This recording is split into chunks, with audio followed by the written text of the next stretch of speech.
jalqa buufi tokkoffaa gadaani waan lafuma kayee namni tokko tolfachuu fedhedhe tolfatuun inni waan uumamaati.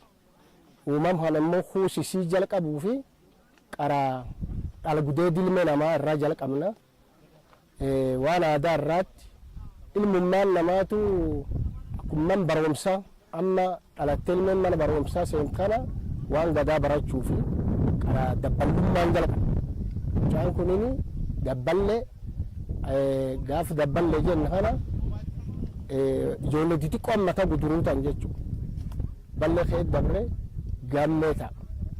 Gammee kee dabree kuusi ta'a. Kuus kee dabree doorii ta'a. Amma gaafa doorii ta'a kana yaa warri kun amma gada ta'uu fi yaa'ii isaanii kopha godha.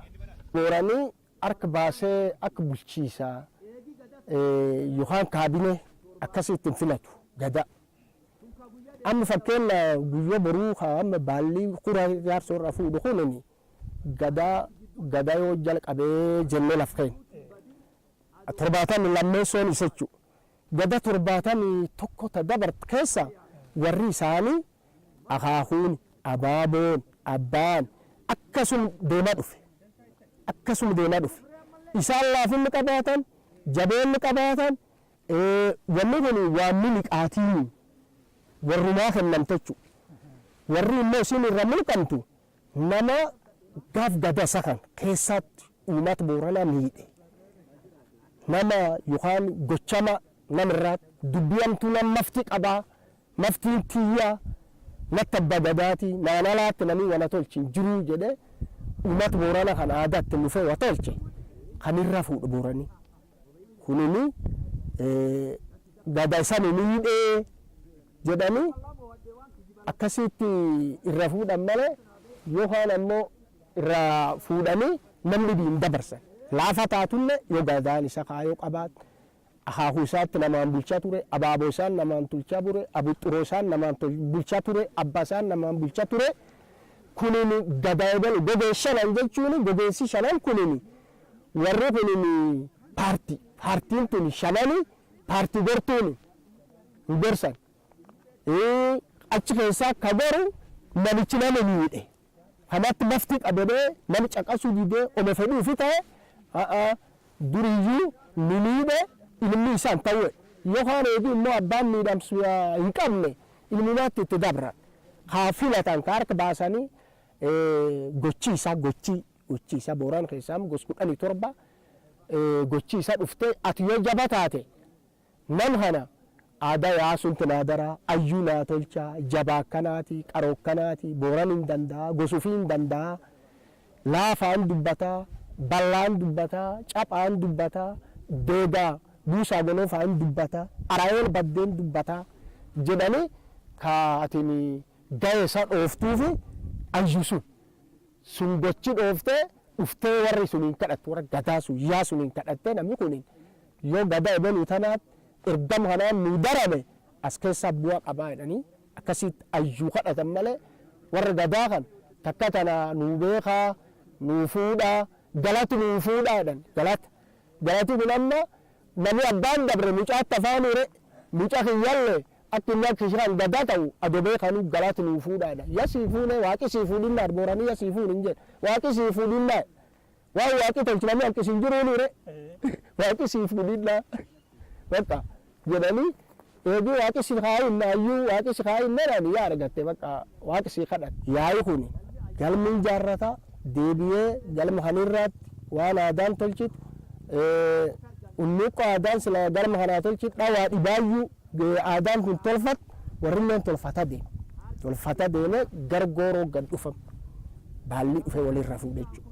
Akka isaan qaraman namni gorsa deemu yuubota gaafa abbaa isaa gaafi abbaa isaa guyyaa abbaan isaa gada ta'e waliin godaanan ka guyyaa sunuu abbaa waliin horee abbaa isaa jechuudha gaafas warri akkati beektuun sitti warri ayyuu gada ebelu adula gada ebelu garba gada ebelu jedhanii warri kunanna warri gaafas abbaa isaa waliin godaan ka abbaa isaa jala godaan gargaartuu gartee waan abbaa isaa kana amma gooroo tana waliin obbaasan warra akkana kan gorsaan isaa kan hundi fuula akkasii fuudhuu qabdaa baallitan fuula akkasii fuudhuu qabdaa arda akkasii fuudhuu qabdaa akaakuu keduri artii fuudhe abbee artii fuudhe jedhanii jaarrotii argaa dhageettii kunin ka gargaarsa abbaa kireefu siin jedhe gaafa abbaan isaanii gadda ta'e adulaa abbaan amma hojja ta'eetiin jedhe bakka warri kunini warri waliin godaan ka aadaa beeku warri sunti mucaa kan gorsa jechuudha. Adeemsi kunini adeemsi jajjaba adeemsi maaf jajjaba seet guyyaan kun xumura namichi kaalleen gada ganne saddeetuu mataan bulche ofirra dabarsichu sulxaan kaalleen guyyaanni sulxaan fudhatu guyya kanaatti booranni waan kan nagaan kennee walitti ulfinnaan jaalaltii walii kenneedhe jaarsii namii qabu beekaan namii qabu mangistiin namii qabu cuftiin dhufe guyya sun walii kenne yookaan abba gadaa jechuun jajjabduu harka namaa qabu maftii jajjabduu qabu jechuudha pirezidaantii Oromoo jechuudha bakka akkuma shimalli sun bulchu kana abba gadaa inni asiif gabaabsin malee pirezidaantii uummata kana jechuudha guyyaa dabarsana inni dallanee fanam dhoowwatamoo ulfinni fi kan beekee ulfinni obboleessuu fi kennee ka jedhu namni guddaan achi dhufa jaarsii dhufe warri immoo akkaataan isaan itti kennani nam gabaabaatti arge malee nami cuftiin hin arge jechuudha. Fulat kennanii jira halkan kennan halkan baanii warri albul hin argani lachuu fardi fi fudhatee alaabbaa akka isaan itti walitti kennani nam tokkoof lama akka bukkuu akka adulaa akka isaanii akkana hayyaa keessa fudhatanii jaarsi argaa dhageettii waan kan beeku qaraa galgala diriirse isaan ala golanii barraaq walirra fuudhanii galanii nami cuftiin hin argu jechuudha. Yaada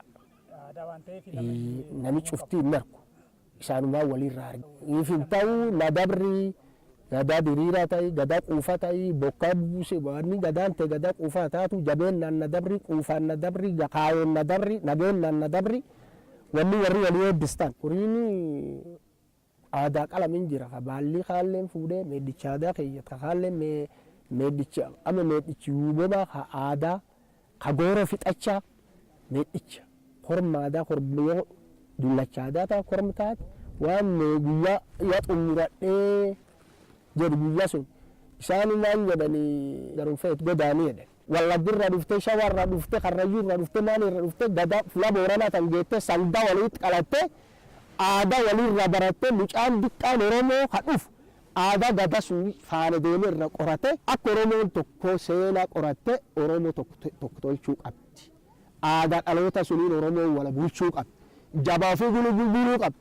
Beekaa fi wagaafachuu qabdi. Mi'aan jedhama Oromoon maraataallee abbaatti hidhataa. Fakkeenyaa Oromoon yoo tokko maraateetiin ta'eetiin waan hin taane ta'ee nu bira deeme maraataan sun leenbii nu barbalchi qabachuu qabdi. Ebel maraata inni gadhiisuu qabdi. Qabannee maraata keenyaan mukaatti hidhachuu qabdi. Waan inni barbaadu gaafachuu qabdi. Maali rakkoon tantennee rakkoo isa sun yoo dhageenyu waan nu fuura fataatu waan nu balleessa fataatu wanni adeemtu waan Oromoo balleessaati taa'e jennee walii galaan dhowwachuu malee.